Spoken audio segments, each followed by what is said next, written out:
got to the point that I was not sleeping through the night. It was interfering with my job. Believe it or not, I couldn't actually put my pants on hardly before the surgeries on my hands, but now I can. I still have difficulty writing, but before I couldn't write at all. He didn't crawl, he could not sit up. I had to prop him up with a pillow.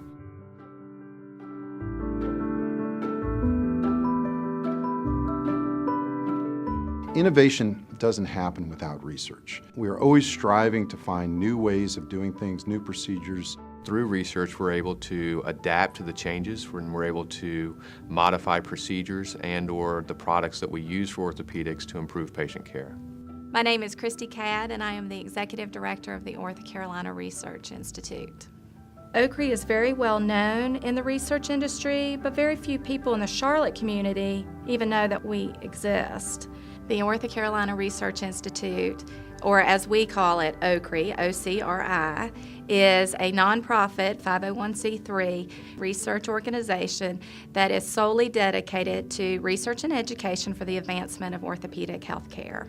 As part of our mission toward research and education, we also do quite a few events each year. OCRI educates both the medical community and the lay community through educational events like Oscar Miller Day, iPass charity event, and the Exploring program. We invite students in the Mecklenburg County school system, if they have any interest in an orthopedic career, then they can sign up and come and see what orthopedics is all about. A hands-on type of approach to learning. We also have a fundraising event that's called iPass, and iPass stands for Injury Prevention Across Sports with Science. While you can't prevent injuries, there is benefit in creating awareness. I think what makes our business model unique is that we not only work with industry to move FDA investigational research forward, but we also work much like an academic institution. We typically have around 25 to 30 research publications each year. I was in the middle of my big tennis comeback and leapt forward to take a drop shot and heard a big pop, felt a smack on the back of my leg and realized that I'd damaged my Achilles tendon. And I was approached and asked if I would mind coming back for a couple of additional visits so that they could do some additional testing to ascertain how well the surgery had worked. When Susan came to me and we were talking about fixing her Achilles, I discussed with her enrolling in a study where we were looking at this new technique that we had developed.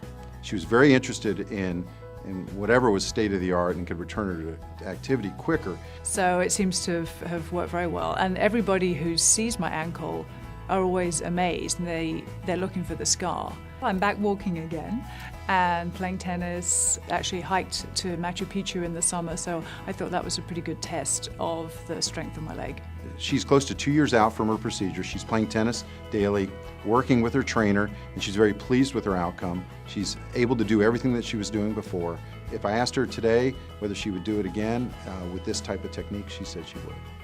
I think it was about 6 months pregnant that I met Wattenberger, and at that time there's nothing we could do. His specific diagnosis is thoracic insufficiency syndrome. He's missing 5 ribs and 3 are fused together on the left side. They said that he's just going to have a very short life, 1, and the quality of life, 2, is going to be horrible. There are conditions that in ways that we treat people that aren't approved by the FDA, meaning that we have to get special exceptions, a humanitarian device exception, and that's a pretty rigorous process, and I wouldn't be able to do that on my own without the staff from OCRI. I do remember Wattenberger at the first surgery. He said, "You should have just saw his lung inflate," and he was really happy about that. And he was the first veteran that we did here in Charlotte. And after we did the surgery, he was able to breathe a lot better and has lived a relatively normal life. He's just a great kid with a great family. I like to play flag football, either a quarterback or a runner back. The quality of life he has with the implant outweighs the risk, in my opinion. Thank you for saving my life.